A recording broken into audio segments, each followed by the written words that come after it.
Buenos días, buenas tardes, buenas noches o buena madrugada. No importa la hora en la que estés viendo esto, bienvenido. Y cuéntame, ¿desde qué ciudad estás viendo esta historia? Y oye, si esta historia apareció para ti, es porque merece ser escuchada. Así que ya sabes, suscríbete al canal para no perderte ninguna como esta. Llovía como si el cielo quisiera lavar los pecados del mundo. Y yo, Manuel Herrera, conocía bien el peso de los pecados. 28 años en la carretera, 49 años de vida, y aún no había aprendido a cargar con el vacío que me acompañaba desde que dejé a Carmen y a mi hija Elena atrás. El gasóleo quemaba en las fosas nasales, mezclado con el olor de la tierra mojada que subía del asfalto de la A62. Regresaba de una entrega en Valladolid, el camión vacío haciendo eco de cada bache de la carretera como un tambor funerario. La cabina olía a soledad y tabaco barato. En el retrovisor balanceaba un osito de peluche rosa, lo único que quedaba de Elena. 5 años tenía cuando se lo di. «Para que te acuerdes de papá cuando no esté», le dije. Qué ironía. Ella se olvidó. Yo no pude. Era más de medianoche cuando decidí parar en el área de servicio de Tordesillas, no por hambre o sed, sino por esa inquietud que me roía las entrañas. A veces, cuando el silencio de la cabina se volvía ensordecedor, los recuerdos llegaban como oleadas. Carmen llorando en la cocina, Elena preguntando cuándo volvería papá, yo eligiendo la carretera una y otra vez. El viento cortante de Castilla y León se colaba por la chaqueta de cuero gastada mientras caminaba hacia la cafetería. El área de servicio parecía un barco fantasma en medio de la noche, con sus luces de neón parpadeando sobre el asfalto mojado. Solo había un par de camiones más y un coche pequeño con matrícula francesa. Fue entonces cuando la vi. Una figura menuda, encorvada contra el viento, intentaba sacar algo del maletero del coche francés. No podía tener más de 20 años. El cabello negro empapado por la lluvia y algo en sus movimientos gritaba desesperación. Miraba constantemente hacia atrás, como si alguien la persiguiera. Me acerqué despacio, pisando los charcos que reflejaban las luces del área de servicio. «¿Está usted bien, señorita?». Se giró sobresaltada. Los ojos grandes y oscuros estaban hinchados de tanto llorar. En sus brazos, envuelto en una manta rosa desgastada, un bebé dormía profundamente. Necesito llegar a Salamanca», dijo con voz temblorosa, el acento marcando que no era española. «Por favor, señor, es urgente». Había algo en aquella voz que me tocó profundamente. Tal vez fuera la vulnerabilidad, tal vez la edad que me recordaba a Elena. O tal vez fuera simplemente el reconocimiento de alguien que también estaba perdido. «¿Tiene dinero para el autobús?», negó con la cabeza, apretando al bebé contra el pecho. «No pasa ninguno hasta mañana por la tarde. Y yo no puedo esperar tanto». El silencio se alargó entre nosotros, roto solo por el silbido del viento entre los árboles. Observé su rostro cansado, la ropa empapada, los labios morados de frío. No necesitaba conocer su historia para entender que estaba en apuros. «Vamos», dije finalmente. «Yo voy hacia Salamanca». Sus ojos se llenaron de lágrimas de alivio. «Gracias, señor. Gracias. No sabe cuánto significa esto». Mientras ella se acomodaba en la cabina con el bebé, sentí algo cambiar dentro de mí. Hacía años que no hacía autoestop a nadie. Hacía años que evitaba cualquier tipo de compromiso humano. Pero allí, en aquella madrugada fría, con una joven desconocida y su hijo, algo antiguo y olvidado, comenzó a moverse en mi pecho. La responsabilidad, la protección, el instinto paternal que había abandonado cuando abandoné a Elena. Encendí el motor y salimos del área de servicio. La carretera se extendía ante nosotros como una promesa incierta, y yo no tenía ni idea de que, en los próximos kilómetros, mi vida cambiaría para siempre. El bebé se despertó cuando pasábamos por un tramo de curvas sinuosas cerca de Zamora. Sus ojitos claros me miraron a través del retrovisor y por un momento juro que vi a Elena bebé mirándome. El corazón se me disparó. ¿Cómo se llama?, pregunté señalando al bebé. Pablo, respondió ella con una sonrisa tímida. Tiene solo 3 meses. ¿Y usted cómo se llama? Sofía. Sofía. El nombre resonó en la cabina como una oración. No lo sabía aún, pero aquel encuentro casual en una madrugada lluviosa sería el primer paso del viaje más importante de mi vida. Un viaje que me llevaría de vuelta a mí mismo. Los primeros kilómetros pasaron en un silencio espeso, roto solo por el ronroneo del motor y el susurro de los neumáticos sobre el asfalto mojado. Sofía acunaba a Pablo contra su pecho, tarareando canciones de cuna que se mezclaban con el ruido constante del camión. Yo mantenía los ojos fijos en la carretera, pero mi mente vagaba. ¿Cuándo había sido la última vez que había oído a una mujer canturrear para un bebé? ¿Cuándo había sido la última vez que me había sentido útil? La carretera serpenteaba a través de la provincia de Zamora, cortando valles profundos donde las sombras de la madrugada aún se refugiaban. El olor de los pinos se intensificaba con cada kilómetro, trayendo recuerdos de cuando llevaba a Elena a acampar en la Sierra de Gredos. Tenía 7 años y le encantaba recoger piñas. «Papá», decía, «cada piña es diferente, como las personas». Palabras sabias de una niña que no supe valorar. «Señor», la voz de Sofía me trajo de vuelta al presente. Su acento era extraño, no español, tal vez italiano o francés. «¿Tiene hijos?». La pregunta me golpeó como un puñetazo en el estómago. Apreté el volante con más fuerza, los nudillos blanqueándose. «Tengo una hija», respondí, la voz más áspera de lo que pretendía. «Pero ya no forma parte de mi vida». Sofía asintió, como si entendiera que había tocado una herida abierta. El silencio volvió a reinar en la cabina, pero ahora era diferente, cargado de comprensión mutua. Cuando pasamos por un pueblo adormecido llamado Benavente, Pablo comenzó a llorar. Un llanto fuerte, desesperado, que me hizo recordar las noches en que Elena era bebé y yo fingía dormir para no tener que levantarla. Carmen se levantaba sola, una y otra vez, mientras yo planeaba la siguiente ruta, el siguiente viaje, la siguiente escapada. «Tiene hambre», murmuró Sofía, pero su voz temblaba. Necesito preparar el biberón». Paré el camión en el arcén, bajo la débil luz de una farola solitaria. Sofía rebuscó en una bolsa de plástico gastada, sacando un biberón y una lata de leche en polvo. Sus manos temblaban tanto que apenas podía desenroscar la tapa. «Déjeme ayudarla», dije, saliendo de la cabina. En la parte trasera del camión, con la puerta abierta como refugio contra la lluvia, la ayudé a preparar el biberón. Bajo la luz amarillenta de la linterna, pude ver mejor su rostro. Era muy joven, tal vez 19 o 20 años. Tenía ojeras profundas y una cicatriz pequeña en la mejilla izquierda. Pero lo que más me llamó la atención fue la manera en que sus ojos se movían constantemente, como si esperara que algo terrible apareciera en cualquier momento. «¿De dónde viene usted?», pregunté mientras ella daba de comer a Pablo. «De muy lejos», respondió, evitando mi mirada. «Demasiado lejos». «¿Y por qué Salamanca?». Esta vez me miró directamente. Sus ojos se llenaron de lágrimas. «Allí vive mi tía. Es la única familia que me queda». «¿Y el padre del niño?».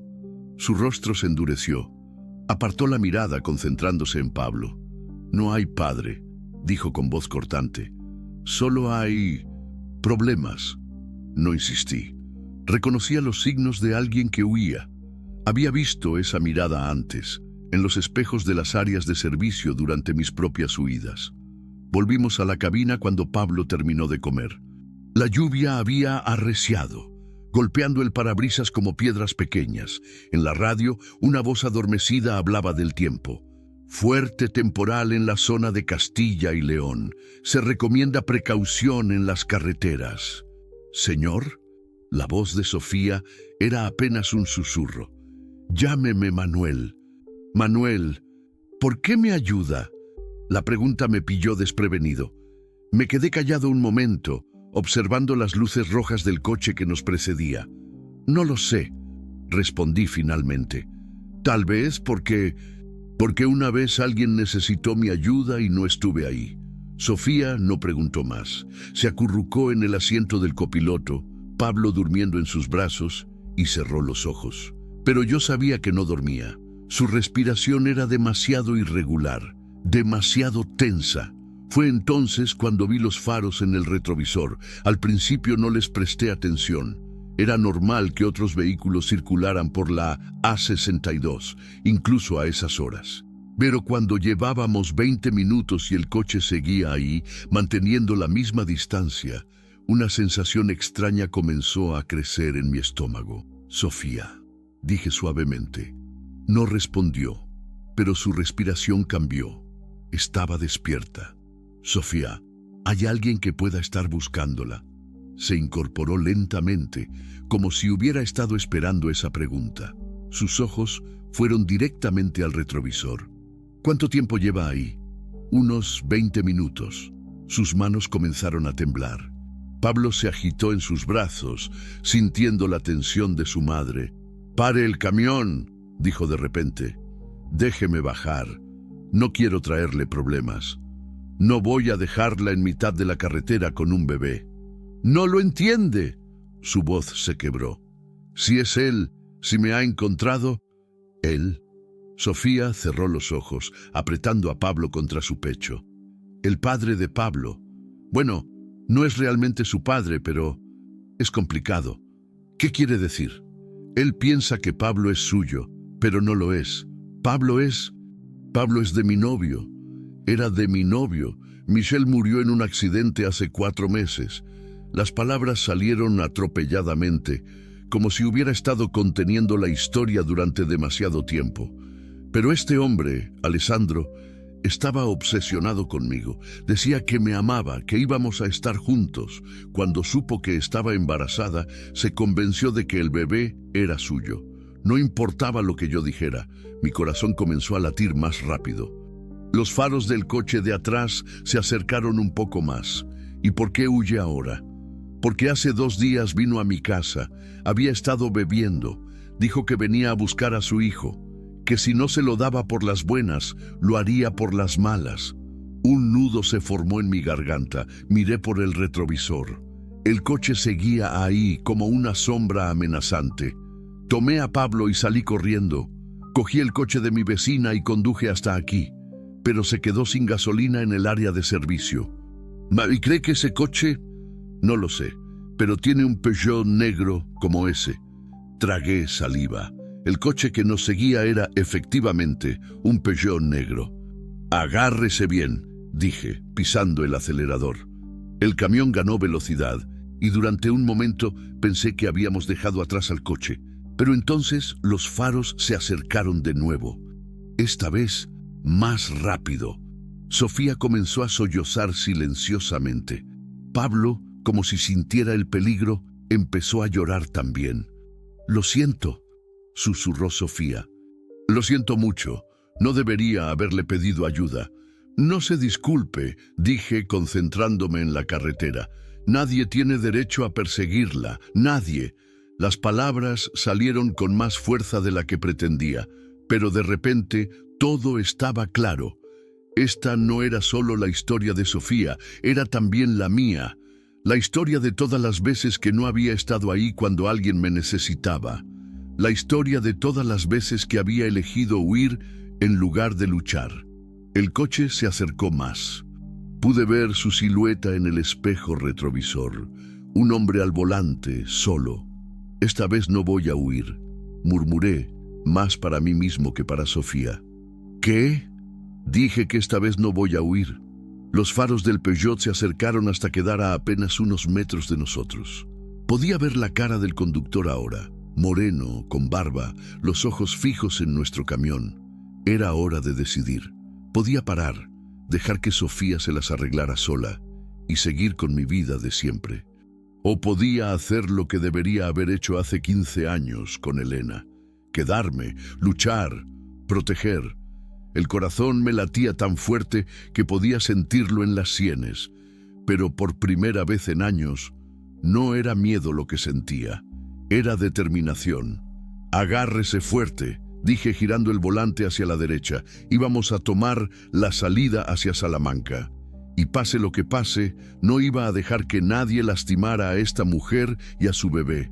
No esta vez. El desvío hacia Salamanca se abría ante nosotros como una boca oscura. Tomé la curva más rápido de lo prudente, sintiendo cómo el peso de la carga fantasma hacía que el remolque se bamboleara ligeramente. Detrás de nosotros, el Peugeot negro vaciló un momento antes de seguirnos. Ya no había dudas, nos estaba siguiendo. Sofía tenía la respiración entrecortada. Pablo lloraba con más fuerza, y yo podía sentir el sudor frío bajándome por la espalda a pesar del frío de la madrugada.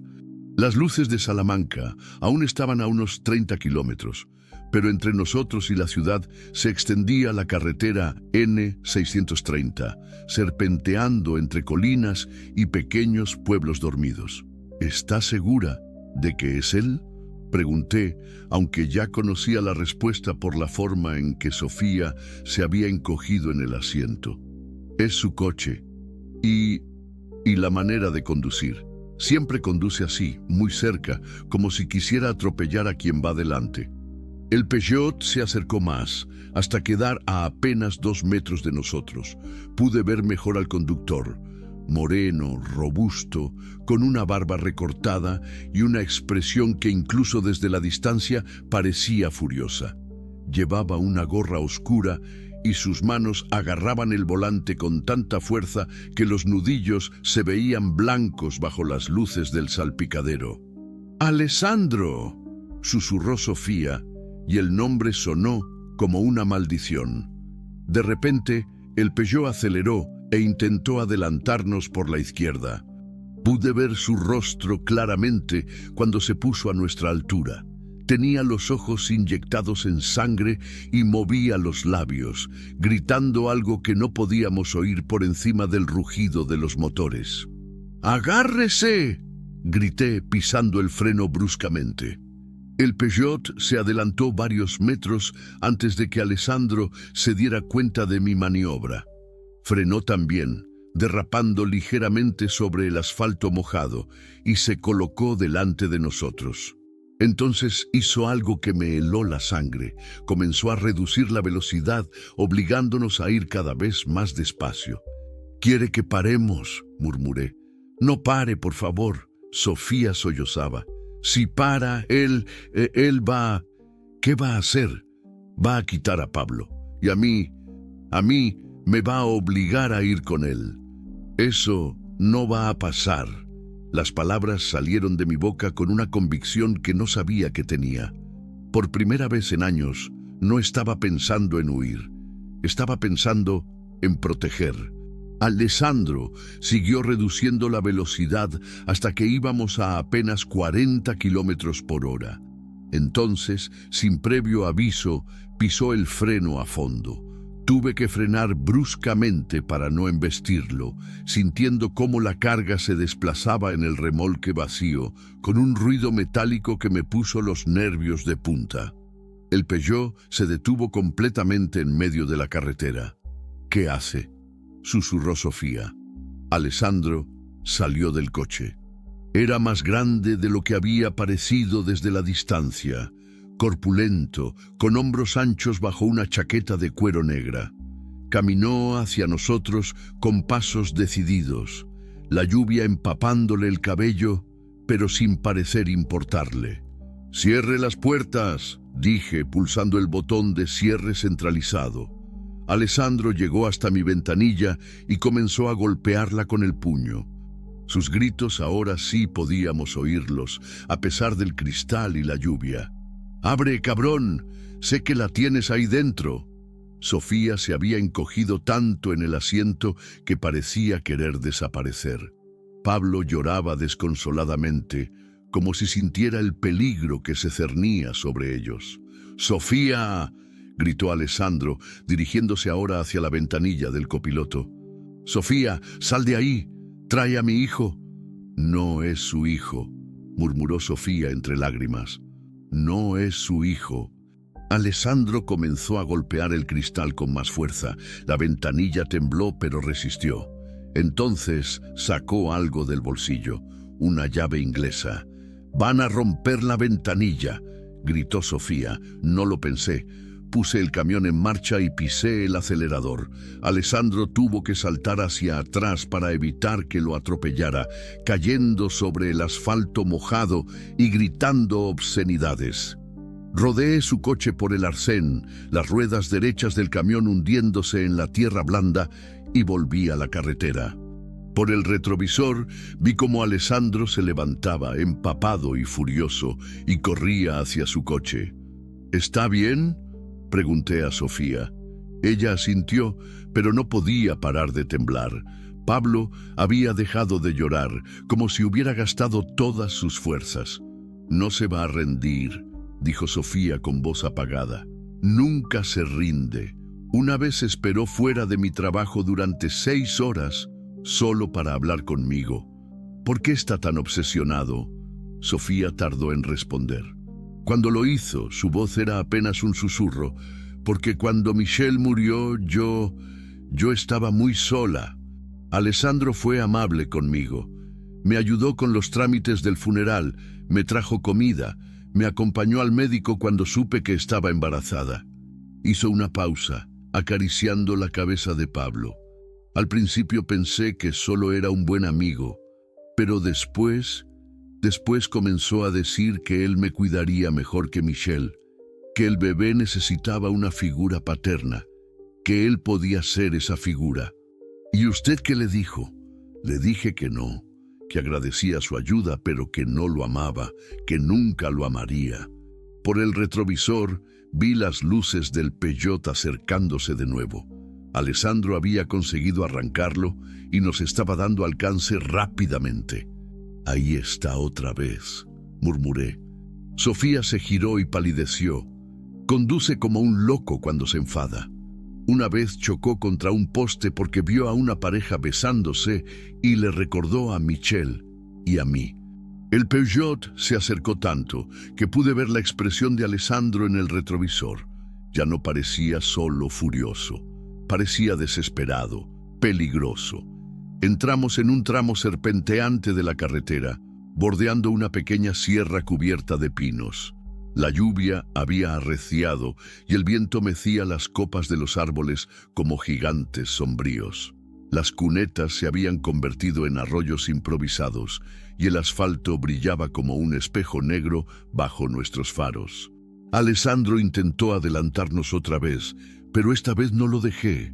Cada vez que se ponía a nuestro lado, yo movía el camión ligeramente hacia la izquierda, obligándolo a volver detrás de nosotros. Era peligroso, especialmente con la lluvia, pero no tenía otra opción. «¿Cuánto falta para Salamanca?», preguntó Sofía. «Unos 20 kilómetros, pero a este ritmo». No terminé la frase. Alessandro acababa de hacer algo que me dejó helado. Había encendido las luces largas y las tenía fijas en nuestro retrovisor. La luz era cegadora, convirtiendo el espejo en un rectángulo de luz blanca que me impedía ver la carretera detrás de nosotros. «No puedo ver nada», murmuré ajustando el retrovisor para reducir el deslumbramiento. Fue entonces cuando ocurrió. Un ruido sordo, como un golpe, se sintió en la parte trasera del camión. Alessandro había embistido nuestro parachoques. El camión se bamboleó ligeramente, pero mantuvo la trayectoria. «¡Está loco!», gritó Sofía. «Va a matarnos a todos». Otro golpe, más fuerte esta vez. Sentí cómo el volante se movía en mis manos y tuve que luchar para mantener el camión en la carretera. Si seguía así, nos sacaría de la carretera o haría que volcáramos. «Tengo que parar», dije, aunque las palabras me sabían a ceniza en la boca. No, si para él, si no paro, va a matarnos. Al menos parados podré intentar razonar con él. No se puede razonar con Alessandro. Sofía sollozó. Créeme, lo he intentado, pero ya había tomado la decisión. Reduje la velocidad gradualmente y encendí las luces de emergencia. Vi un área de descanso pequeña a la derecha de la carretera, con unas mesas de picnic y un par de árboles. Era mejor que parar en medio de la nada. Alessandro debió darse cuenta de mis intenciones porque dejó de embestirnos. Su coche se mantuvo a una distancia prudencial mientras yo maniobraba el camión hacia el área de descanso. Cuando paré y apagué el motor, el silencio fue ensordecedor. Solo se oía la lluvia golpeando el techo de la cabina y el llanto suave de Pablo. «¿Qué vamos a hacer?», susurró Sofía. Miré por el retrovisor. Alessandro había parado su coche a unos metros de distancia, pero aún no había salido. Podía ver su silueta detrás del parabrisas, inmóvil. «No lo sé», admití. «Pero algo se me ocurrirá. Era mentira. No tenía ni idea de qué hacer. Solo sabía que no iba a dejar que ese hombre se llevara a Sofía y a Pablo. No sin luchar. Por primera vez en años iba a quedarme y plantar cara. El problema era que no sabía cómo». Alessandro abrió la puerta de su coche. El sonido resonó en la noche como un disparo. Era hora de descubrir si había algo de valor en mí después de todo, o si iba a fallar una vez más cuando alguien me necesitaba. Alessandro bajó del coche con movimientos deliberados, como un depredador que sabe que su presa ya no puede escapar. La lluvia había empapado completamente su chaqueta de cuero, pegándole el cabello oscuro a la frente, pero él no parecía notarlo. Sus ojos estaban fijos en nuestra cabina, incluso desde la distancia podía ver la mezcla de rabia y determinación en su rostro. Sofía se había acurrucado tanto en el asiento que parecía querer fundirse con él. Pablo había dejado de llorar, pero su respiración era irregular, como si hasta él sintiera la tensión que cargaba el aire. «No salga del camión», susurró Sofía. «Por favor, no salga». «No voy a salir», mentí, porque ya sabía que tendría que hacerlo. Alessandro se acercó lentamente, sus botas chapoteando en los charcos que se habían formado alrededor del área de descanso. Cuando llegó a mi ventanilla, se detuvo y me miró directamente a los ojos. Lo que vi me heló la sangre. No era solo rabia lo que brillaba en esa mirada, era una especie de locura fría, calculada. Golpeó el cristal con los nudillos, suavemente al principio, casi cortésmente. «Abre la ventanilla», dijo con voz tranquila, demasiado tranquila. «Solo quiero hablar». «No le haga caso», susurró Sofía. «Siempre dice eso.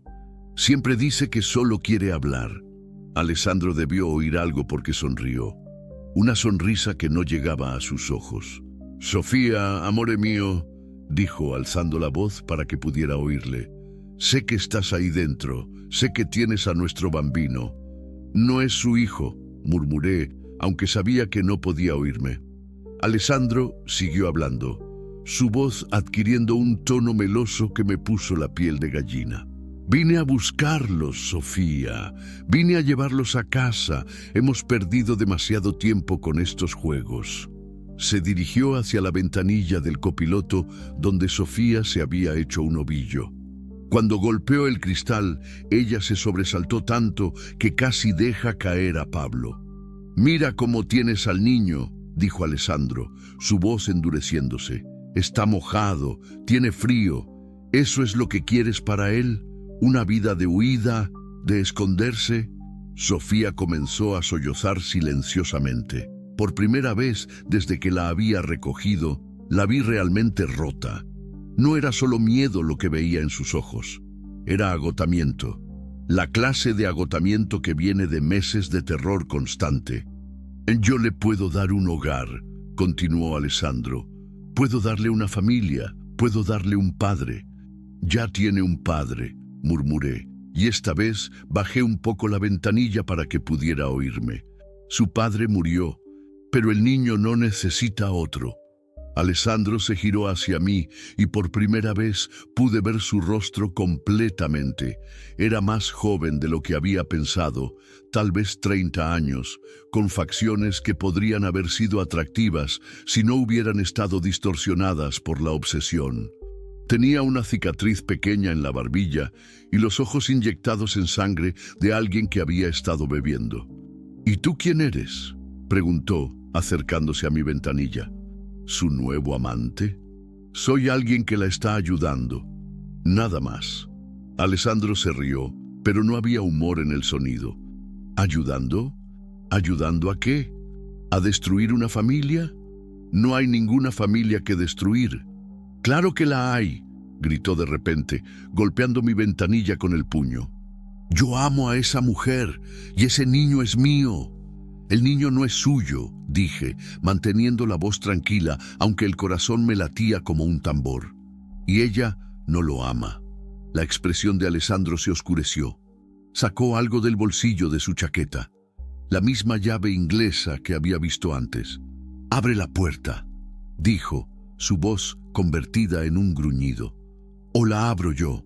Fue entonces cuando tomé la decisión que cambiaría todo. Abrí lentamente la puerta de la cabina y bajé del camión.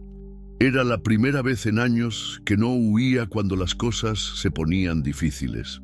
Alessandro era más alto de lo que había parecido desde la cabina, pero no me intimidó. Había algo más poderoso que el miedo corriendo por mis venas, la determinación de proteger a Sofía y a Pablo. «Escúcheme bien», dije manteniéndome entre él y la cabina.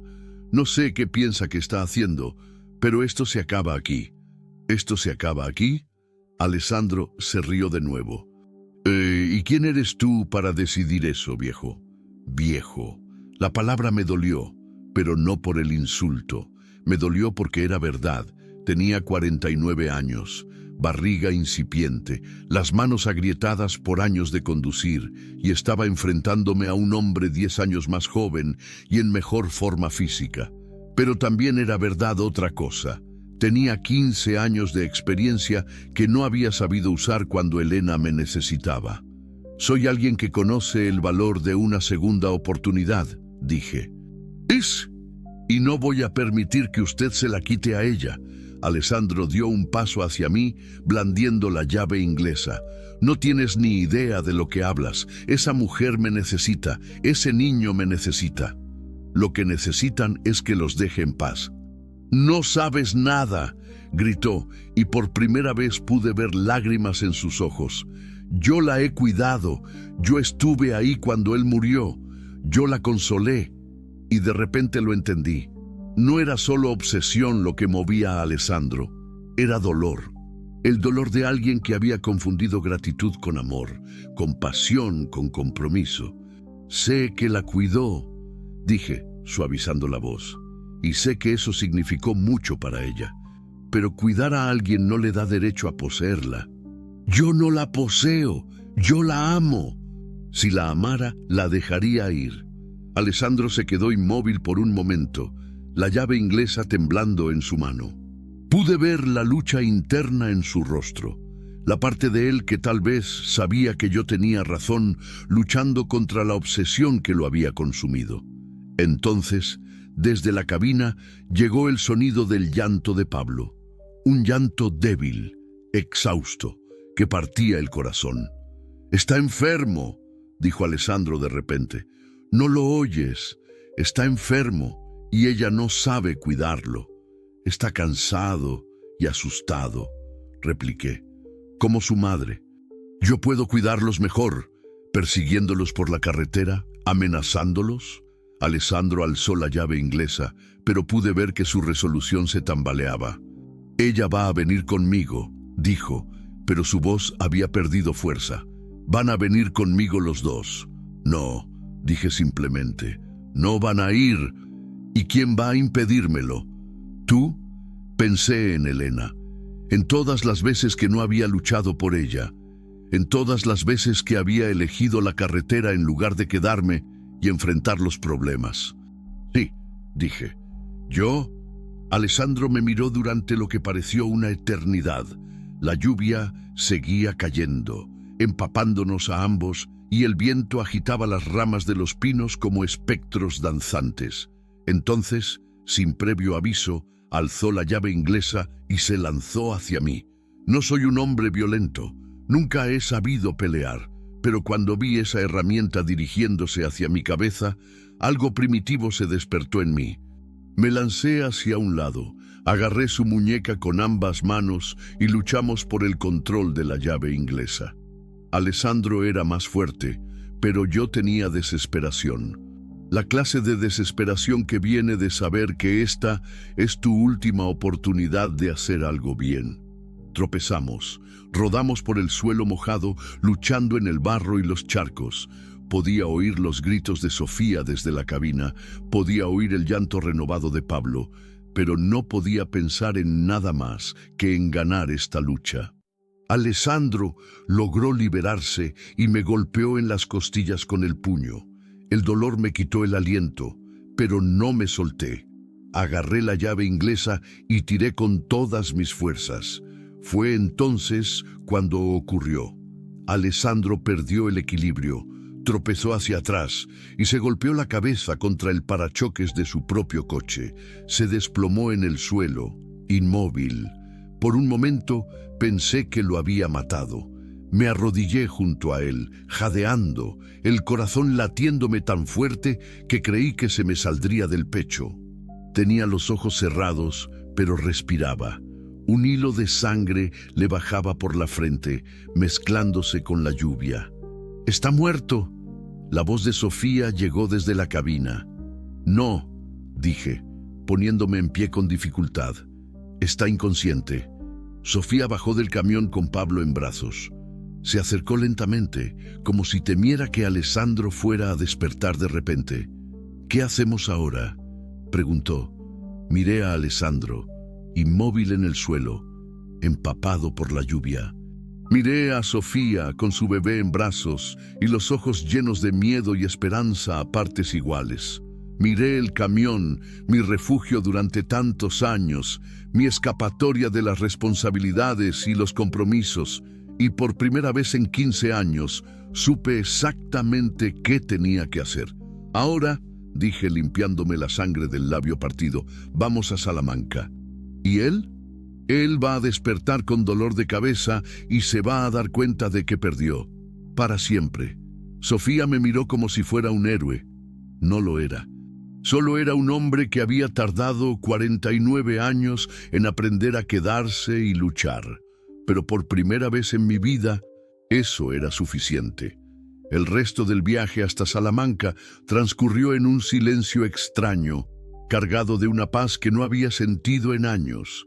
Sofía se había dormido en el asiento del copiloto, con Pablo acurrucado contra su pecho, y por primera vez, desde que los había recogido, sus rostros parecían serenos.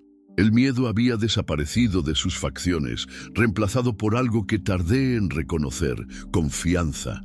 Las primeras luces del amanecer comenzaron a filtrarse entre las nubes cuando llegamos a los arrabales de Salamanca. La lluvia había cesado finalmente, dejando el aire limpio y fresco, con ese olor particular de la tierra mojada que siempre me había gustado. La ciudad se extendía ante nosotros como una promesa dorada, con sus torres y cúpulas recortándose contra el cielo que clareaba. Me dolían las costillas donde Alessandro me había golpeado. Tenía cortes en las manos del forcejeo y la ropa empapada se me pegaba al cuerpo, pero nunca me había sentido tan entero, como si hubiera recuperado una parte de mí mismo que creía perdida para siempre. Sofía se despertó cuando paramos en un semáforo en la entrada de la ciudad. «¿Ya hemos llegado?», preguntó con voz adormecida. «Casi», respondí. «¿Sabe dónde vive su tía?». Se incorporó en el asiento, mirando por la ventanilla las primeras calles de Salamanca que se despertaban. Algunos comerciantes abrían sus establecimientos y el aroma del café recién hecho se colaba por las rejillas de ventilación. En la calle Toro, dijo. Cerca de la Plaza Mayor. Conocía la zona. Había estado allí muchas veces durante mis entregas, siempre de paso, siempre con prisa por llegar al siguiente destino. Nunca me había detenido a observar realmente la belleza de esa ciudad histórica, con sus edificios de piedra dorada que parecían absorber y reflejar la luz de una manera mágica. Conduje lentamente por las calles estrechas, sintiendo el peso de los siglos en cada piedra. Pablo se había despertado también, pero no lloraba. Sus ojos grandes y claros observaban las fachadas que pasaban, como si supiera que había llegado a un lugar seguro.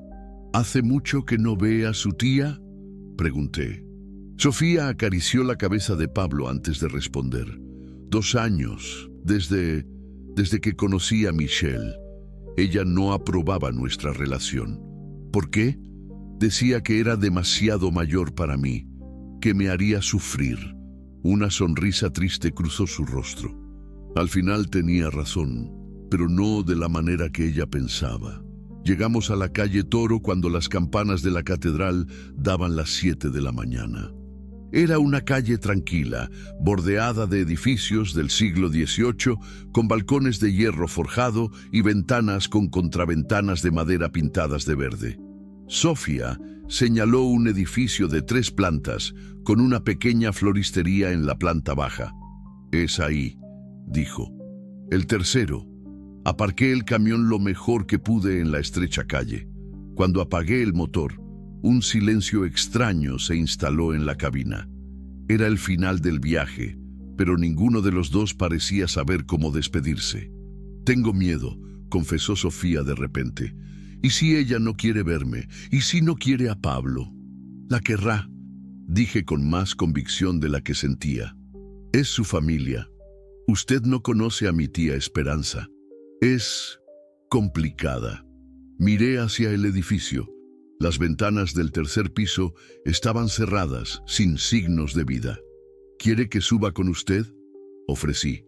Sofía me miró con gratitud. «¿Haría eso por mí? Después de todo lo que hemos pasado, creo que puedo subir unas escaleras». Salimos del camión y nos dirigimos hacia el portal. Sofía llevaba a Pablo y yo cargué su maleta gastada. Mis piernas temblaban ligeramente, no por el cansancio, sino por los nervios.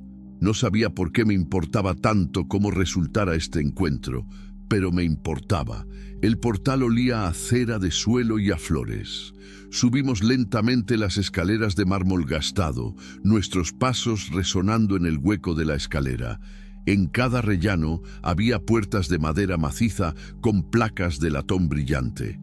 Cuando llegamos al tercero, Sofía se detuvo delante de una puerta donde se leía «E. Morales» en letras doradas. Respiró profundamente y llamó al timbre. No hubo respuesta. Volvió a llamar, manteniendo el dedo presionado más tiempo. Esta vez escuchamos pasos al otro lado de la puerta, lentos y cautelosos.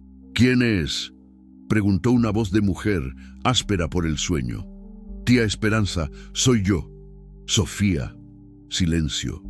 Un silencio tan largo que pensé que la mujer no iba a abrir. Entonces se oyó el ruido de cerrojos y cadenas y la puerta se abrió lentamente. Esperanza Morales era una mujer de unos 60 años, con el cabello gris recogido en un moño estricto y los ojos del mismo color oscuro que Sofía. Llevaba una bata azul y zapatillas de casa, y su expresión era una mezcla de sorpresa, reproche y algo que podría haber sido alivio. «Santa Virgen», murmuró, llevándose la mano al corazón. «Sofía, ¿qué haces aquí? Tía, yo necesito tu ayuda». Esperanza miró a Pablo en los brazos de Sofía. Luego me miró a mí con desconfianza. «¿Y quién es este señor?». «Manuel», me presenté. Soy quien las trajo hasta aquí». «¿Las trajo?». Esperanza frunció el ceño. «¿De dónde?». «Es una larga historia, tía», dijo Sofía, y su voz se quebró ligeramente. «Una historia muy larga». Esperanza nos observó durante un momento que se hizo eterno. Luego, lentamente, se hizo a un lado. «Pasen», dijo, «pero quiero explicaciones». El apartamento era pequeño pero acogedor, con muebles antiguos y fotografías familiares cubriendo las paredes. Olía a café y a las flores que Esperanza cultivaba en las macetas del balcón. Sofía se sentó en un sofá tapizado de terciopelo verde, meciendo a Pablo, mientras yo permanecí de pie cerca de la puerta, sintiéndome fuera de lugar. Esperanza nos trajo café en tazas de porcelana y se sentó frente a Sofía. Su expresión había cambiado. Ya no parecía molesta, sino preocupada. «Cuéntame qué ha pasado», dijo suavemente. Sofía comenzó a hablar. Le contó sobre Michelle, sobre su muerte, sobre Alessandro y su obsesión. Le contó sobre la huida, sobre cómo me había encontrado en el área de servicio, sobre la persecución. Su voz temblaba a veces, especialmente cuando describía los momentos más aterradores, pero no se detuvo. Esperanza escuchó sin interrumpir, sus ojos llenándose de lágrimas, cuando Sofía le habló de las amenazas de Alessandro, de los meses viviendo con miedo. «¿Por qué no me llamaste antes?», preguntó finalmente. «¿Por qué no viniste cuando empezaron los problemas?». Porque la última vez que hablamos me dijiste que Michelle me traería problemas, y tenías razón». «Ay, niña». Esperanza se levantó y abrazó a Sofía. «No tenía razón, no de esta manera». Fue entonces cuando Pablo empezó a llorar, un llanto suave pero persistente que llenó la habitación. «Tiene hambre», dijo Sofía, «y creo que necesita un cambio de pañal». «Ven», dijo Esperanza levantándose, «te voy a preparar un baño caliente y vamos a ocuparnos de este pequeño». Mientras las dos mujeres se dirigían hacia el interior del apartamento, me quedé solo en el salón, con mi taza de café entre las manos. Miré las fotografías en las paredes. Bodas, bautizos, comuniones, toda una vida de momentos familiares compartidos. En una de las fotografías, reconocí a Sofía, mucho más joven, sonriendo junto a una mujer que debía ser su madre. Se parecían mucho. La misma sonrisa, los mismos ojos expresivos. «Era mi hermana», dijo Esperanza, que había vuelto al salón. «Murió cuando Sofía tenía 17 años. Cáncer. Lo siento. Sofía vino a vivir conmigo después de eso. Era una buena chica, pero muy cabezota. Cuando conoció a Michelle, se enamoró perdidamente. Yo intenté advertirle que era demasiado mayor, que la relación no duraría, pero el amor no entiende de advertencias», terminé. Esperanza me miró con atención por primera vez. «Usted habla como alguien que sabe de lo que habla». «Tengo una hija», dije. «Bueno, tenía. Perdí el derecho a llamarla hija hace muchos años». «¿Por qué?». «Porque elegí la carretera en lugar de quedarme. Porque pensé que huir era más fácil que enfrentar los problemas». Esperanza asintió lentamente. «Y ahora se quedó. Esta vez se quedó». No era una pregunta, sino una afirmación. Asentí. Esta vez me quedé. Desde el cuarto de baño llegaba el sonido del agua corriendo y la voz suave de Sofía cantándole a Pablo. Sonidos de familia, de hogar, de las cosas que yo había perdido y que ellas acababan de encontrar. «¿Qué va a hacer ahora?», preguntó Esperanza. Era una buena pregunta. ¿Qué iba a hacer? Podía volver al camión, tomar la carretera de vuelta, continuar con mi vida de siempre. Pero algo había cambiado en mí durante esas últimas horas. No podía volver a ser el hombre que era antes de conocer a Sofía y Pablo. «No lo sé», admití, «pero creo que es hora de que yo también encuentre mi camino a casa». Esperanza sonrió por primera vez desde que habíamos llegado. «Esa es la respuesta de un hombre sabio», dijo, «aunque haya tardado un poco en llegar a ella». Media hora después, Sofía apareció en el salón. Se había bañado, se había puesto ropa limpia que Esperanza le había prestado, y Pablo dormía tranquilamente en sus brazos. Por primera vez desde que la había conocido, parecía realmente en paz. «Gracias», me dijo, y había tanto peso en esa palabra que sentí un nudo en la garganta. «Gracias por todo». «Gracias a usted», respondí, «por recordarme que todavía hay cosas por las que vale la pena luchar». Nos miramos durante un momento, dos extraños que habían compartido una noche que había cambiado sus vidas. «¿Se va ya?», preguntó Sofía. «Sí», dije. «Es hora de que vuelva a casa». «¿Dónde está su casa?». Pensé en la pregunta. Durante años mi casa había sido la cabina del camión, la carretera, el movimiento constante. Pero de repente supe la respuesta. «En Madrid», dije, «con mi hija Elena, si es que ella quiere verme».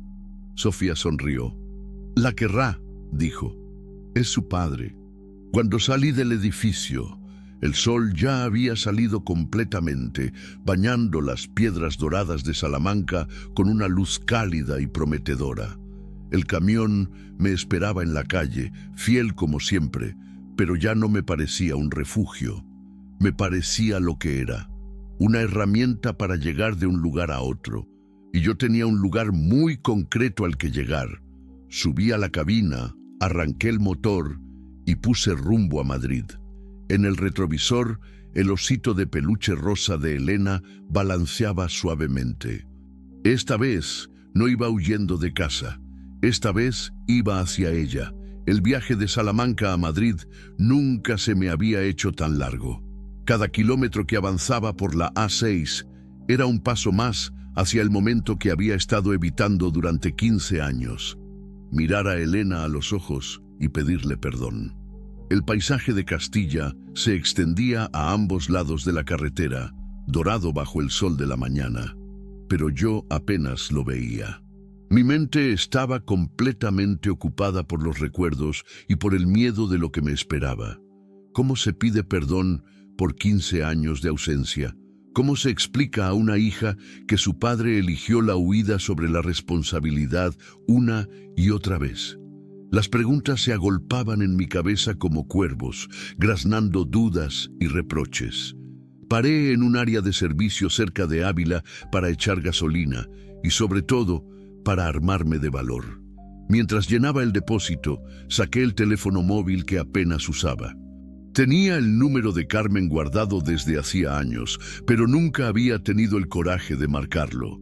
Mis dedos temblaron cuando marqué los números. El teléfono sonó una vez, 2 veces, 3. «Diga». La voz de Carmen me golpeó como una ola, más madura, ligeramente ronca pero inconfundiblemente suya. Durante un momento no pude hablar. «¿Diga?», repitió. «Carmen, soy Manuel». Silencio. Un silencio tan largo que pensé que había colgado. «Manuel», dijo finalmente, y en su voz había sorpresa, cautela y algo que no supe identificar. ¿Qué quieres?» «Quiero ver a Elena», dije, las palabras saliendo atropelladamente. «Sé que no tengo derecho. Sé que he sido un mal padre, pero...» «Manuel, para». «Carmen, por favor, solo 5 minutos. Solo quiero pedirle perdón. Solo quiero...» «Manuel, para», repitió, pero su voz era más suave ahora. «¿Dónde estás?» «En Ávila. Voy hacia Madrid». «¿Estás conduciendo?» «Sí». «Para en algún sitio, no conduzcas así». Había algo en su tono que me tranquilizó. No era rechazo, era preocupación. «Ya he parado», dije. «Carmen, ¿está bien? ¿Elena está bien?» «Está bien. Está muy bien. Es una chica maravillosa, Manuel. Inteligente, fuerte, cariñosa, como su madre, y testaruda como su padre. A pesar de todo, sonreí. ¿Habla de mí alguna vez?» Carmen tardó en responder. «Sí», dijo finalmente. «Habla de ti. Se pregunta cosas. Se pregunta por qué te fuiste, si piensas en ella, si la quieres». Sentí como si me hubieran dado un puñetazo en el estómago. «Claro que la quiero. Siempre la he querido». «Pues tendrás que decírselo a ella. Eso significa que puedes venir. Pero Manuel, si vienes, tienes que estar seguro». No puedes aparecer en su vida solo para volverte a ir. Ya lo hiciste una vez. No me voy a ir. Esta vez no. ¿Qué ha cambiado? Pensé en Sofía, en Pablo, en Alessandro, en la pelea bajo la lluvia, en la determinación que había sentido de proteger a alguien vulnerable. Yo he cambiado, dije. He aprendido que huir no resuelve nada. Solo hace más grande el problema. Carmen suspiró. Vivimos en Chamberí, calle Alburquerque 15. Pero Manuel... ¿Sí? Elena no sabe que vas a venir. Quiero hablar con ella primero. Explicarle. Por supuesto. Y Manuel, ven preparado para que te rechace. Es una posibilidad. Lo sé. Te llamo en 1 hora para confirmarte si puedes venir. Cuando colgó, me quedé inmóvil junto al camión, con el teléfono aún en la mano. 1 hora. En 1 hora sabría si mi hija querría verme o no. La hora más larga de mi vida. Intenté beber un café en la cafetería del área de servicio, pero no podía tragar. Intenté leer un periódico, pero las palabras se difuminaban ante mis ojos. Al final me quedé sentado en una mesa junto a la ventana, observando pasar los coches y pensando en todo lo que quería decirle a Elena. El teléfono sonó exactamente 1 hora después. Manuel, dime, puedes venir, pero solo tú. Deja el camión en algún sitio y ven en metro o en taxi. ¿Cómo se lo ha tomado? Con curiosidad y con miedo y con un poco de rabia también. Es comprensible. Manuel, ella es muy directa. Te va a hacer preguntas difíciles. Lo sé. Y no le gustan las mentiras, nada de endulzar la verdad. No lo haré. Ven a las 6. Estará de vuelta del instituto. Eran las 2 de la tarde. 4 horas para llegar a Madrid, aparcar el camión y enfrentarme al momento más importante de mi vida. Llegué a Madrid a las 4:30. Aparqué el camión en una nave industrial de las afueras, donde a veces dejaba la mercancía, cogí un metro y llegué a Chamberí con media hora de antelación.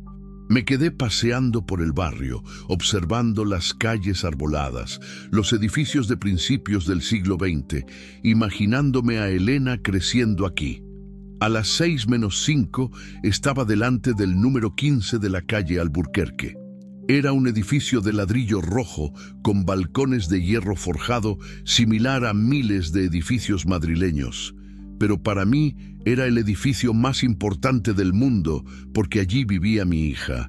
Subí hasta el 2.º piso con las piernas temblando. Cuando llamé al timbre, escuché pasos acercándose. La puerta se abrió y apareció Carmen. Había envejecido, por supuesto. Tenía 45 años ahora, algunas canas en el cabello castaño, arrugas pequeñas alrededor de los ojos, pero seguía siendo hermosa. Seguía siendo la mujer de la que me había enamorado hace 20 años. Hola, Manuel. Hola, Carmen. Nos miramos durante un momento, cargado de historia, de reproches, de cariño perdido. Estás muy delgado, dijo. Tú estás muy guapa. Sonrió ligeramente. Pasa. Ella está en su cuarto, está nerviosa. El apartamento era acogedor, con muebles modernos y libros por todas partes. Las paredes estaban llenas de fotografías de Elena. Elena bebé, Elena niña, Elena adolescente. Una vida entera que me había perdido. «Elena», llamó Carmen, «tu padre está aquí». Escuché una puerta abrirse y pasos acercándose por el pasillo. Mi corazón latía tan fuerte que estaba seguro de que se oía por toda la casa. Y entonces apareció ella. Elena tenía 20 años ahora, pero para mí seguía siendo la niña de 5 años que recordaba. Era alta, con el cabello oscuro de Carmen, pero mis ojos verdes. Llevaba vaqueros y una camiseta con el logo de una universidad, y me miraba con una mezcla de curiosidad y cautela que me partió el corazón. «Hola», dijo simplemente. «Hola, Elena. No me llames Elena, llámame Ele. Solo la gente que no me conoce me llama Elena». El reproche era sutil, pero claro. Tragué saliva. «Hola, Ele». Se sentó en el sofá manteniéndose lo más lejos posible de mí. Carmen se quedó de pie junto a la puerta, como un árbitro listo para intervenir si era necesario. «Mamá me ha dicho que querías verme», dijo él. «¿Por qué ahora?» La pregunta que había estado esperando, la pregunta más difícil, porque he tardado 15 años en tener el valor para hacerlo. ¿Y qué ha cambiado? Pensé en Sofía, en Pablo, en la manera en que había luchado por protegerlos. Pensé en Alessandro derrotado bajo la lluvia. Pensé en todas las veces que había elegido huir. He aprendido que hay cosas más importantes que el miedo, dije, y que una persona puede cambiar, aunque sea viejo y aunque haya cometido muchos errores. Él me estudió con esos ojos verdes que eran como mirarme en un espejo. ¿Sabes cuántas veces pregunté por ti cuando era pequeña? No, todas las noches durante 2 años. Todas las noches le preguntaba a mamá cuándo ibas a volver. Y todas las noches ella me decía que no lo sabía. Sentí como si me clavaran un cuchillo en el pecho. Yo no he terminado, dijo, y había una dureza en su voz que me recordó a mí mismo. Después dejé de preguntar. ¿Sabes por qué? No, porque entendí que no ibas a volver, que me habías abandonado, que había algo malo en mí que te había hecho irte. No, dije, poniéndome en pie. No hay nada malo en ti. Nunca ha habido nada malo en ti. El problema era yo, solo yo. Siéntate, dijo él, y explícame por qué. Me senté, respiré hondo y comencé a hablar. Le conté sobre mi incapacidad para manejar la responsabilidad, sobre cómo la carretera se había convertido en mi escape de todo lo que me daba miedo. Le hablé de la soledad de los últimos 15 años, de todas las noches que había pensado en ella, de todas las veces que había querido llamar, pero no había tenido valor. Le conté sobre Sofía y Pablo, sobre cómo ayudarlos. Me había hecho entender lo que significaba realmente proteger a alguien. Le hablé de la pelea con Alessandro, de cómo por primera vez en mi vida había elegido quedarme y luchar en lugar de huir. Entiendo que me odies, terminé. Entiendo que no quieras tener nada que ver conmigo, pero necesitaba que supieras que te quiero, que siempre te he querido y que no pasa un día sin que me arrepienta de haberte abandonado. Él me escuchó sin interrumpir. Cuando terminé, se quedó callada durante un momento que se me hizo eterno. No te odio, dijo finalmente. Quería odiarte. Durante años quise odiarte, pero no puedo. ¿Por qué? Porque eres mi padre y porque a pesar de todo siempre he querido conocerte. Se levantó y fue hacia una estantería. Sacó una caja de cartón y volvió al sofá. ¿Sabes qué es esto?, preguntó. Negué con la cabeza. Son cartas, dijo. Cartas que te escribí a lo largo de los años. Cartas que nunca envié porque no sabía dónde estabas. Abrió la caja. Estaba llena de sobres, decenas de ellos, con mi nombre escrito en diferentes caligrafías que mostraban cómo había ido creciendo. Esta es de cuando tenía 7 años, dijo, sacando un sobre decorado con pegatinas. Te contaba que había aprendido a montar en bicicleta y que quería que me vieras. Y esta es de cuando tenía 12, sacó otro sobre. Te contaba que había ganado un concurso de redacción y que el tema era mi héroe.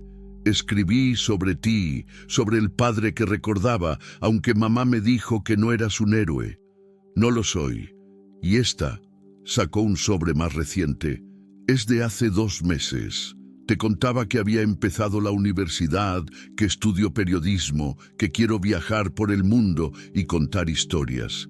Me quedé mirando la caja llena de cartas, toda una vida de comunicación unilateral, de amor expresado en silencio. ¿Las leerías?, preguntó él. Si te las diera, ¿las leerías todas? Cada palabra, dije con la voz rota. Las leería 1000 veces. Él le cerró la caja y me la extendió. Entonces son tuyas, pero con una condición, la que quieras. Que no te vuelvas a ir Que si empezamos esto lo terminemos. No quiero conocer a mi padre para volver a perderlo. No me voy a ir, dije tomando la caja con manos temblorosas. Te lo prometo, no me voy a ir nunca más. Él me miró durante un momento, estudiando mi rostro como si quisiera leer mi alma. Vale, dijo finalmente, pero vamos a ir despacio. No puedes recuperar 15 años en una tarde. Lo sé, y vas a tener que ganarte mi confianza. Lo sé, y vas a tener que contarme más historias de esa Sofía y ese bebé. Suena como que hiciste algo bueno por primera vez en tu vida. A pesar de las lágrimas que me corrían por las mejillas, sonreí. Lo haré, dije.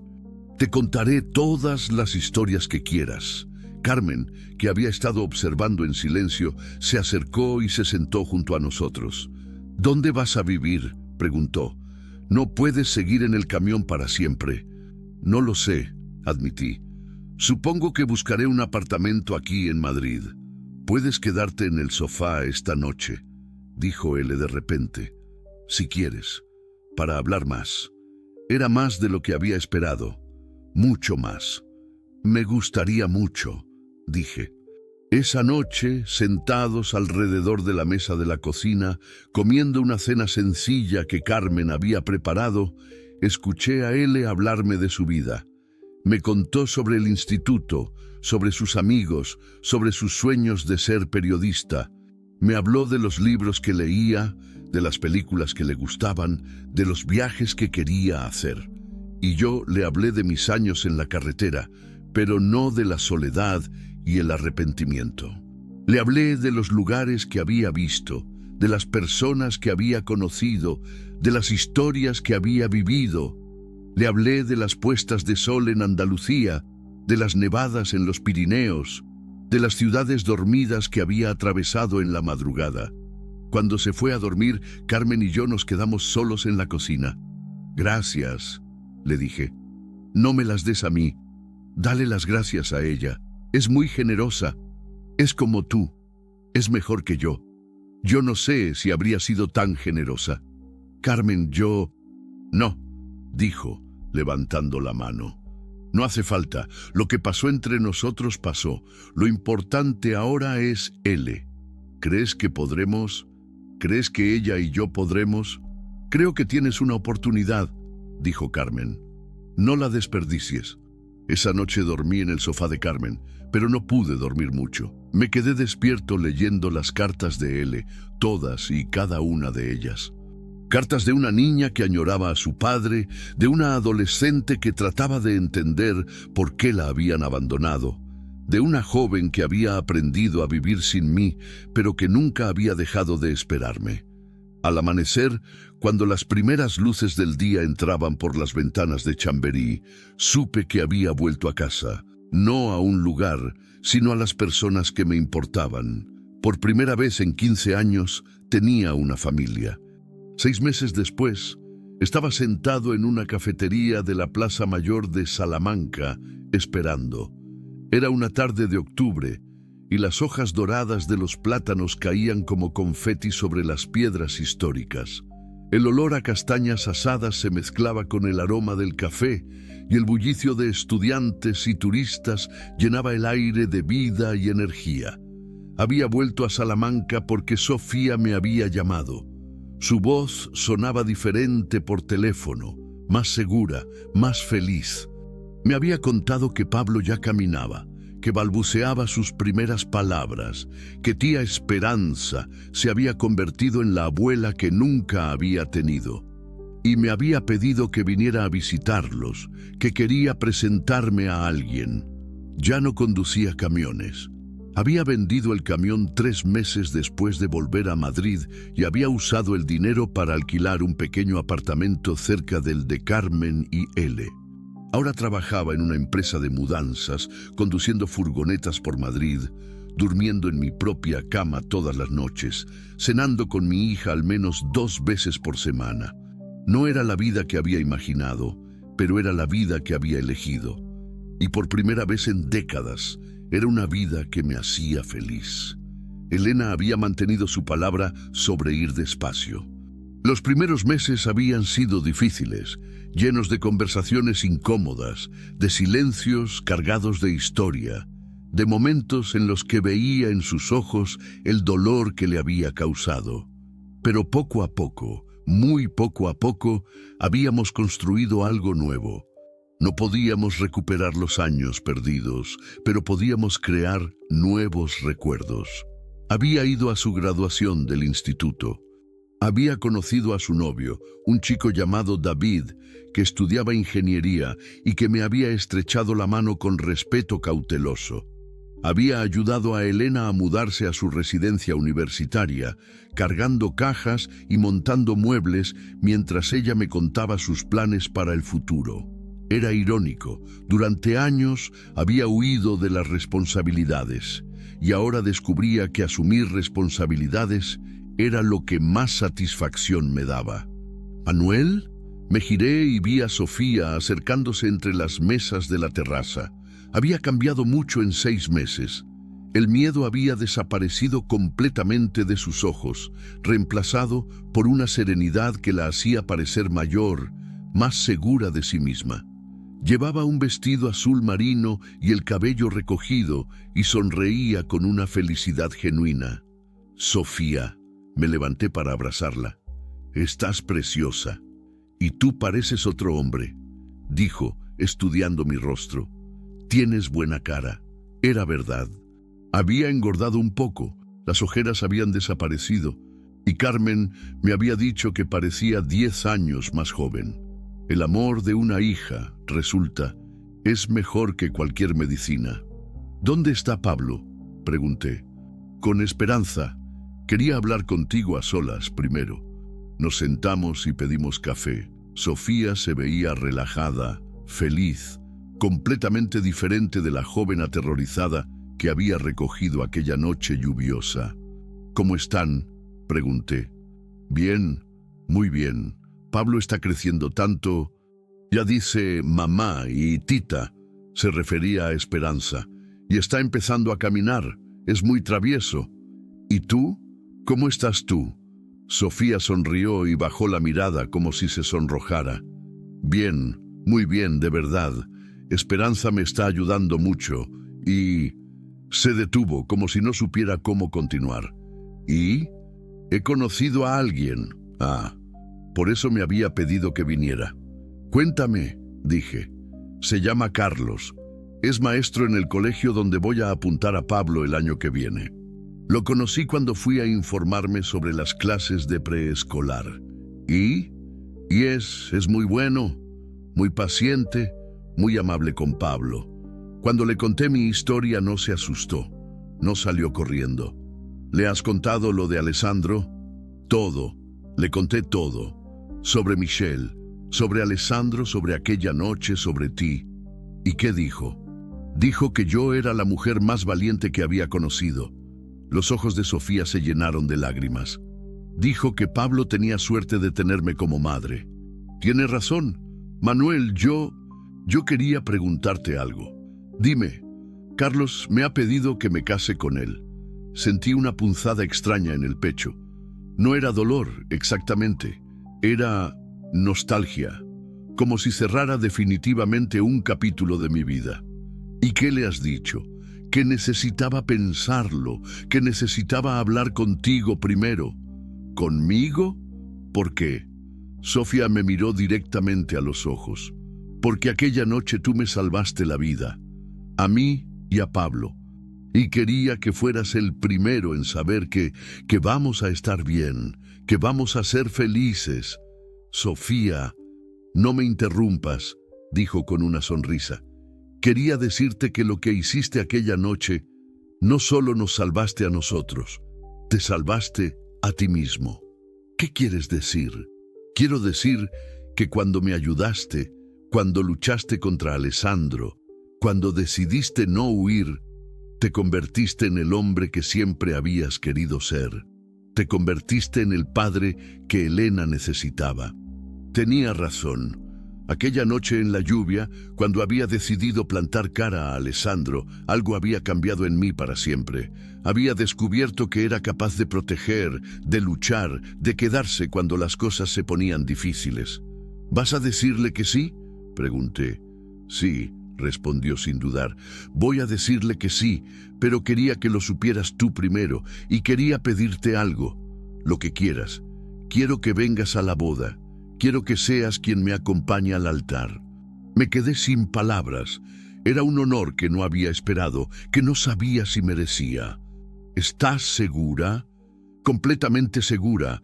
No tengo padre, no tengo hermanos, pero tengo a alguien que arriesgó su vida por protegerme. Alguien que me enseñó que hay hombres buenos en el mundo. Sofía, ¿Lo harás? Será un honor, dije, con la voz rota por la emoción. Después del café, fuimos a casa de Esperanza. El apartamento había cambiado mucho. Había juguetes por todas partes, fotos de Pablo en las paredes y el olor constante de comida casera y vida familiar. Pablo había crecido enormemente. Ya no era el bebé asustado que había conocido aquella noche. Era un niño vivaz, de ojos brillantes y sonrisa contagiosa, que corría por el apartamento persiguiendo una pelota de colores. «Pablo», le dije, arrodillándome a su altura. «¿Y te acuerdas de mí?» Él me miró con curiosidad, se acercó lentamente y me tocó la cara con sus manitas pequeñas. Entonces sonrió y dijo algo que sonó como «Manu, ¿te recuerda?», dijo Esperanza, que había salido de la cocina secándose las manos con un delantal. Cada vez que pasa un camión por la calle, señala y dice «Manu». Me quedé jugando con Pablo durante 1 hora, maravillándome de cómo había crecido, de cómo su risa llenaba el apartamento de alegría.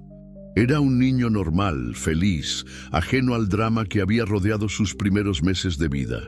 «Es increíble», le dije a Sofía. «Es un niño completamente normal». «Los niños son resilientes», respondió Esperanza. «Se adaptan, superan, olvidan, son más fuertes que los adultos en eso». «¿Y qué hay de Alessandro?», pregunté. «¿Han sabido algo de él?». Sofía y Esperanza intercambiaron una mirada. «Se fue», dijo Sofía.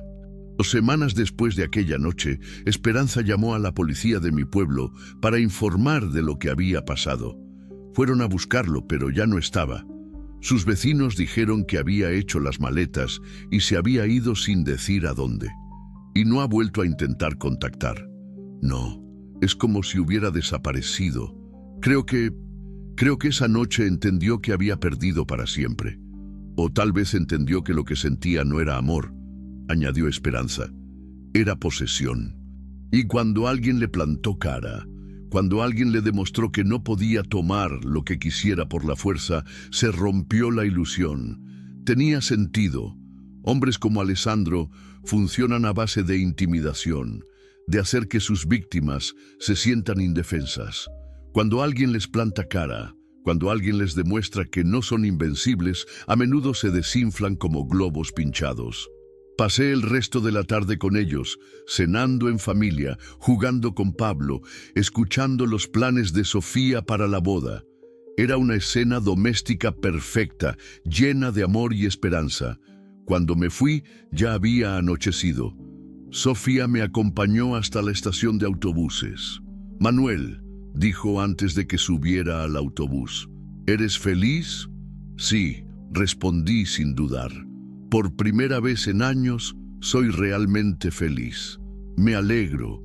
Te lo mereces. Tú también te lo mereces, Sofía. Tú más que nadie». Nos abrazamos y por un momento volvimos a ser 2 extraños que habían compartido la noche más importante de sus vidas. «Cuídate», me dijo. «Cuida de Pablo y de Carlos y de ti misma». «Lo haré». El viaje de vuelta a Madrid me dio tiempo para reflexionar. Por la ventanilla del autobús veía pasar los campos de Castilla, iluminados por la luna llena. Era el mismo paisaje que había visto miles de veces desde la cabina de mi camión, pero ahora lo veía con ojos diferentes. Ya no era un paisaje de huida, Era un paisaje de regreso. Llegué a Madrid cerca de medianoche. En lugar de coger el metro, decidí caminar desde la estación hasta mi apartamento. Las calles estaban tranquilas, con esa paz especial que tiene Madrid en las horas pequeñas de la noche. Cuando llegué a mi calle, vi luz en el apartamento de Carmen y Elena. Era tarde para que Elena estuviera despierta, así que subí a ver si todo estaba bien. Elena abrió la puerta en pijama, con los ojos somnolientos. «Papá», dijo, «¿qué haces aquí tan tarde?» «Papá». Había tardado 5 meses en empezar a llamarme así, y cada vez que lo oía sentía una punzada de felicidad en el pecho. «Vengo de Salamanca. Vi luz y quise asegurarme de que estabas bien. Estoy estudiando para un examen», dijo bostezando. «¿Cómo está Sofía?» Le conté sobre la visita, sobre Pablo, sobre la boda, sobre Carlos. Elena escuchó con interés, haciendo preguntas, sonriendo cuando le hablé de cómo Pablo había crecido. «Me alegro por ella», dijo cuando terminé. «Se merece ser feliz. Todos nos merecemos ser felices». «Sí». Elena me miró con esos ojos verdes que cada día se parecían más a los míos. «¿Papá?» «Sí, estoy orgullosa de ti». Las palabras me golpearon como un rayo. Durante meses había estado esperando a que Elena me perdonara, esperando a que me aceptara de vuelta en su vida, pero no había esperado esto. ¿Por qué? Por lo que hiciste por Sofía y por Pablo, por la manera en que cambiaste, por estar aquí ahora. Elena, y mamá también está orgullosa, aunque no te lo diga. ¿Cómo lo sabes? Porque me contó que cuando eras joven eras así. Protector, valiente, generoso. Dijo que durante años se preguntó qué había pasado con ese hombre. Y ahora dice que ha vuelto. Me quedé en silencio, abrumado por la emoción. «Papá», dijo Elena, acercándose y abrazándome, «me alegro de que hayas vuelto a casa». «Yo también, Ele, yo también». Cuando bajé a mi apartamento, me quedé un rato en el balcón, mirando las luces de Madrid. Era una ciudad inmensa, llena de historias, de vidas que se cruzaban y se separaban, de segundas oportunidades y nuevos comienzos. Pensé en Sofía, durmiendo en Salamanca con Pablo en la habitación de al lado, planeando su nueva vida con Carlos. Pensé en Elena, arriba, estudiando para su futuro, construyendo la vida que yo no había estado ahí para ver crecer. Pensé en Carmen, que me había perdonado lo suficiente como para dejarme ser parte de la vida de nuestra hija de nuevo. Y pensé en mí mismo, en el hombre que había sido y en el hombre que me había convertido. Durante años había creído que la carretera era mi destino, que el movimiento constante era la única manera de vivir que conocía, pero me había equivocado. La carretera no era mi destino. Era solo el camino que me había llevado hasta aquí, hasta casa, hasta mi familia, hasta una segunda oportunidad que no sabía que merecía, pero que había luchado por ganar. Al final, todos los caminos llevan a algún sitio. Algunos llevan lejos de casa. Otros, si tienes suerte y valor suficiente para tomarlos, te llevan de vuelta. Mi camino me había llevado de vuelta, y esta vez me iba a quedar.